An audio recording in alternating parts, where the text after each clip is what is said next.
10 वाजले तरी कळलं नाही. किती वाजले आता? 10. तसं काही नाही ना, अजून 1 तास 2 तास केलं तर.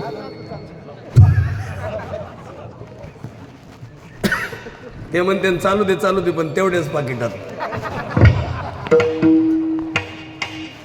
मला त्यांचा फोन आला, म्हणले कसं करावं पाकिटाचं. मी म्हणलं काही ना काय, एखादा गुंठा जागा द्या इथे MIDC.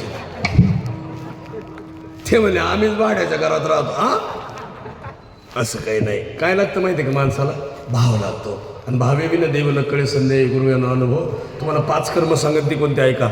धन्य आम्ही जन्म आलो पण दास विठोबाचे झालो, आणि तुम्ही काहीतरी पद घ्यायला आलात. आणि आमचे बनसोडे महाराज आहेत. महाराज आपल्याला पदं घ्यायला पाहिजे की नाही? आता पदं कोणते आहेत ऐका. यांना सिस्टीमचं नावाचं एक पद लागलं, गायक नावाचं पद, यांना विरेकरी नावाचं. एकदा तुम्हाला हे पद लागलं का नाही, ह्याला माझी शब्द नाही आहे का ह्याला? एकदा माझी मृदंगाचार्य गायक 10व्यापर्यंत माझी नाही, तसं 5 वर्षाला माझी. इथं तसं नाही. इथं कसं आहे, लाईफ टाईम वारकरी वारकरी, वैष्णव वैष्णव, म्हणून माळ घातली वारकरी झालं. आता आमच्याकडे तुळशीवाली आली परवा. आल्या आल्या तिनं आंघोळ केली. मला आजी आंघोळ का म्हणून केली? म्हातारी म्हणली तुळस घ्यायची. मला मग तुळशीचा आंघोळीचा काय संबंध आहे? ती म्हणली येताना कोंबडी खाल्ली होती रे. काय दरिद्री, काय आलं मराय आली दिंडीत. असं खाव. आता सत्यापुरतं धार्मिक, सप्ताह संपला, संपलं काम. अहो महात्मा गांधी वारले तरी रेडिओवर कळले, इंदिरा गांधी वारल्या रेडिओवर कळले, सुभाषचंद्र बोस असतील, रवींद्रनाथ टागोर असतील, स्वतंत्र झाला देश, हे सगळं त्यावेळेस कशावर करायचं? आता रेडिओ बंद झालाय आत्ता. हो, आता घरात जास्त रेडिओ आल्यामुळं तो बंद झाला. मला सुद्धा रेडिओ लग्नात ठरला होता, पण त्यांचा एक रेडिओ आल्यापासून मी दुसरा मागितला नाही. तो 35 वर्ष झाला रेडिओ कोणत्या कंपनीचा कळत नाही. 24 तास वाजवतोय. वाय वाय वाय वाय वाय वाय वाय. चौकदार बाबा तुम्हाला रेडिओ असेल ना? नाही नाही म्हणे.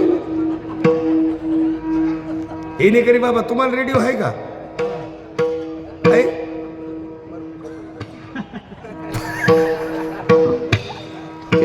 ते म्हणते फिलिप्स कंपनीचा आहे. चौकदाराचं वारलं, ती वारलं आहे आहे का? मग तरी काय मन बदललं का काय बाबाचं? एक सांगा तुम्हाला, कुणाचा रेडिओ कसा, कुणाचा रेडिओ कसा. पण एक खरं सांगा, घरात रेडिओ नसल्यावर करमतही नाही. आपण घरी काय येतो, वाजू जा, पण आहे ना. आणि घरी रेडिओच नसल्यावर माणूस मंदिरात झोपतो, स्टँडवर झोपन, आणि असं बघत तिने असं नव्हतं करायचं. ती पुढे गेली, देवान मला यायचं होतं, मी कुठं लपून बसलो होतो.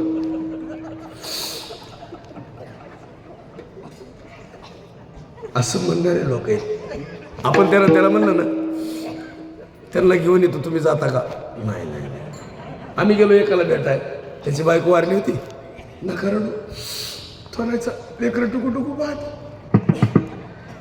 त्यांना आई म्हणून कोण? त्यांना आई कोणाला म्हणावं? मी म्हणलं पोराचं लग्न करा. तो म्हणला वरमाई करून आलो.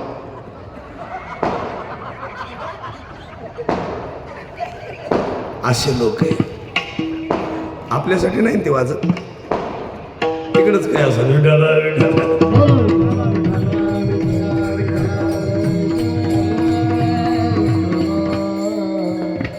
आता तुम्ही पंढरपूर नावाचं गाव आहे, इथं पंढरपूर असेल आणि ते मार्केटनं रस्त्यानं चाललं की मार्केट आहे बघा. इकडल्या बाजूला आहे, इकडल्या बाजूला.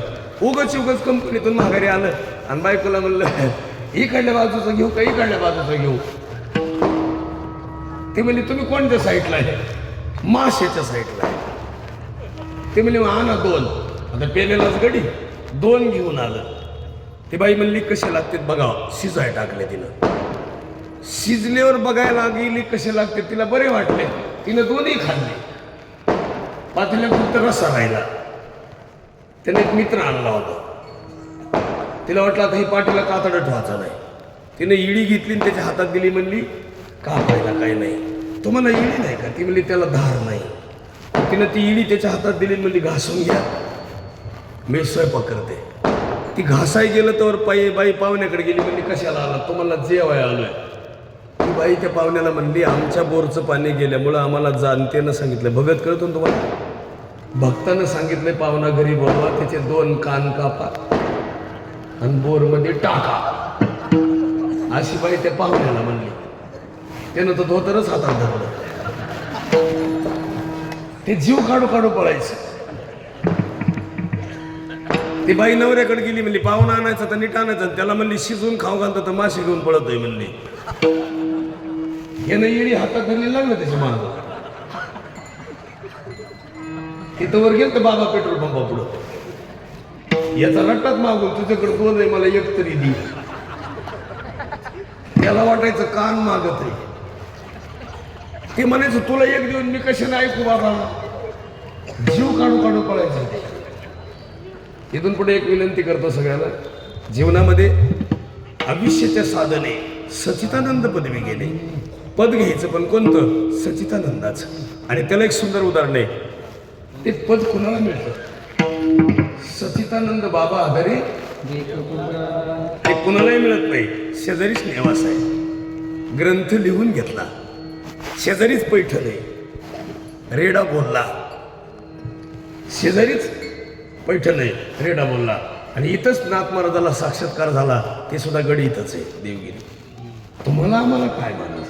तुम्ही अवघे चित्रलोकी आनंदाची आता चरणी जगन्नाथा माये जगन्नाथ. आणि म्हणून जाता जाता विनंती करतो, सगळ्याला प्रार्थना करतो, एवढा हा जो